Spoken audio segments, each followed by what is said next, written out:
What's going on, people? It's your boy John, coming at you again with another video. How's it hanging? Now, I don't know if any of you have done the MBTI 16 personalities test, okay?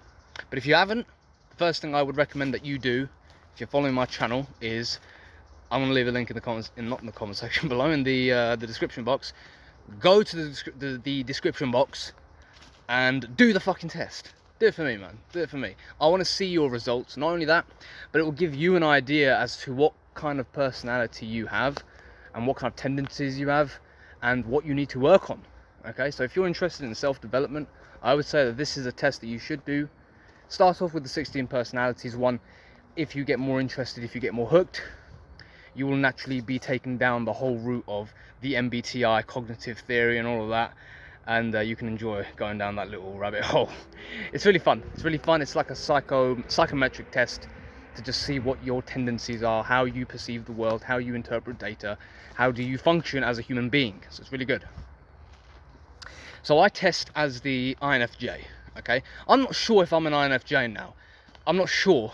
The main reason why I say I'm an INFJ and why multiple tests have confirmed to me, I've done the Enneagram test, I've done the Truity one, I've done the 16 personalities one, I've done a few others as well, and a lot of these come up as the same ones. They either say I'm an INFJ, they either say I'm an ENFJ, some have said I'm a ISFJ or ISFP, so it's a mix, but I would, for now, I'm going to say I'm an INFJ just to get the point across. Main reason I would say I'm an INFJ, of course, is because of the intuitive ability, okay? My intuition is my strongest ability, and I've figured that out. I figured that out quite obviously now, just going through my life. And the intuition that I have is filtered through a feeling process, which makes me very persuasive, which makes me great for salesmanship, and empathy as well, being able to relate to others. Once I get into that extroverted feeling mode, I come across as an extrovert, like I'm coming across in this video right now, because I'm using extroverted feeling. But if I wasn't using extroverted feeling, if I was using intuition and thinking, I would come across as very businessman-like, very reserved, very serious.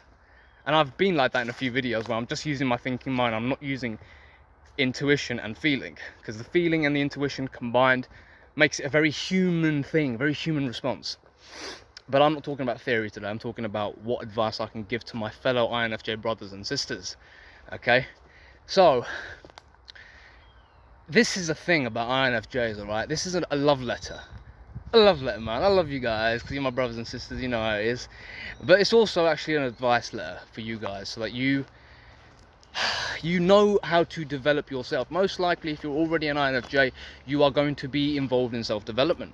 You are going to be interested in psychology. You are going to be interested in spirituality. You're going to be interested in ways to better yourself and better the world. 100%. Because that's what INFJs are. We're idealists. We're advocates. We're counselors. We love to help people. We love to big people up and bring them up. We are very charming once we get into the extroverted feeling mode. There's also a massive dark side. I ain't going to touch on that today, but that is a line which has to be crossed multiple times, because we're very compassionate and forgiving people. We have a lot of hope for humanity, and we usually, when someone makes a grievance towards us, someone does a grievance towards us, we forgive them quite easily, because we don't see it as personal. In fact, we never see an attack as personal. I've noticed that. You never interpret an attack by someone else as personal. You always understand that this person has their own issues, that they're in their own ego, and they're merely attacking and lashing out at the world. That's fine. That's a good way of looking at things, but it's about tolerating it. It's about tolerating somebody else's actions towards you and letting it continue.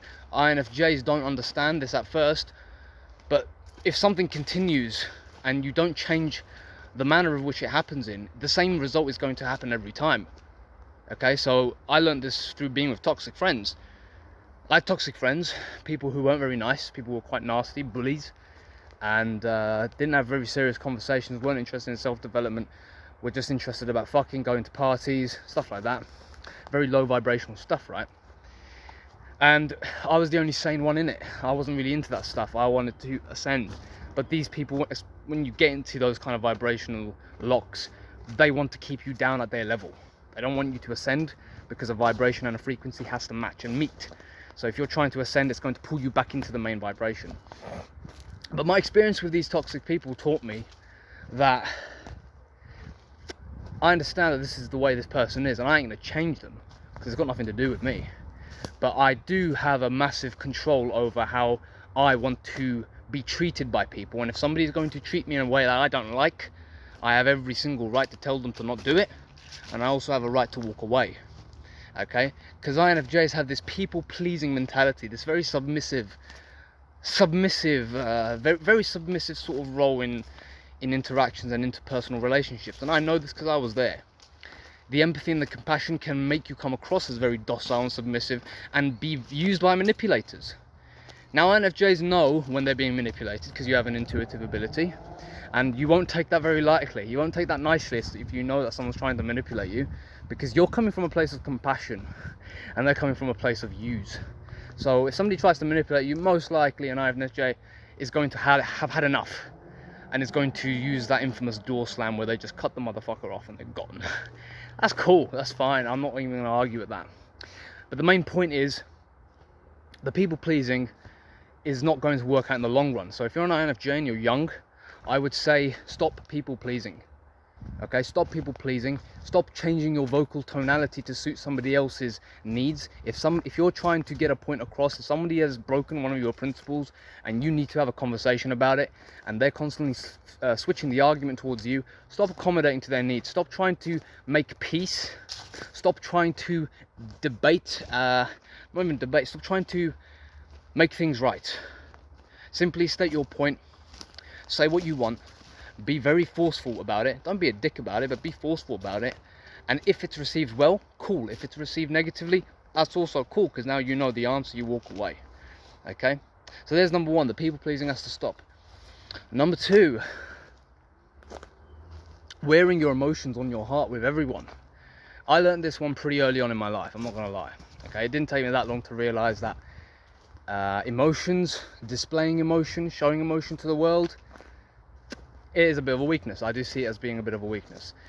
Not because emotions are bad, but because emotions, you are showing the other person how you feel about something, and that allows you to be manipulated. It allows you to be, and it gives away your true likes and dislikes to the world, and other people will prey on that, and they will use it to their advantage and to your disadvantage. So I see wearing emotions on your sleeve as being quite weak, in my opinion. Now here's the thing about INFJs, is we don't actually have a great inside view of our emotions. We're not very much, we don't know what's going on inside, but we can come across as emotive. So we can come across as emotional to others, let's say, or not emotional but emotive, i.e., just, oh fuck, so I keep bloody stinging myself. We can come across as emotive, especially when we're in the extroverted feeling mode. But I'm one of those INFJs that does not come across as very emotional. I'm very serious and businessman-like most of the time. When I relax and just enjoy myself, yeah, I can be emotive, but I've never been particularly emotional. Which is why for the majority of my life, I've been told by other people that I'm, number one, very serious. I'm very direct, very blunt, very intimidating. That was a new one that I heard. Because inside I was chaotic as shit. I was just going crazy inside, but on the outside I was displaying this very cold sort of face to the world. But when I can turn on the empathy, i.e. going into extroverted feeling mode, now all of a sudden I can come across as very empathetic, very charming, very funny, very nice, very kind, compassionate, all that stuff. And that's not necessarily me wearing my emotions on my sleeve. It's more or less relatability, empathy. So I've met a few INFJs. Well, I don't know if they're real INFJs. They may just be some other type. But I've met some other INFJs that are very feminine-like. Yeah, very feminine-like, very emotional. And I don't think that's got anything to do with their personality type. I think that's got to do with their conditioning and just the environment of which they were brought up in. But I'll tell you right now, stop wearing emotions on your sleeve, because you're expecting the other person to take sympathy on you for your emotions.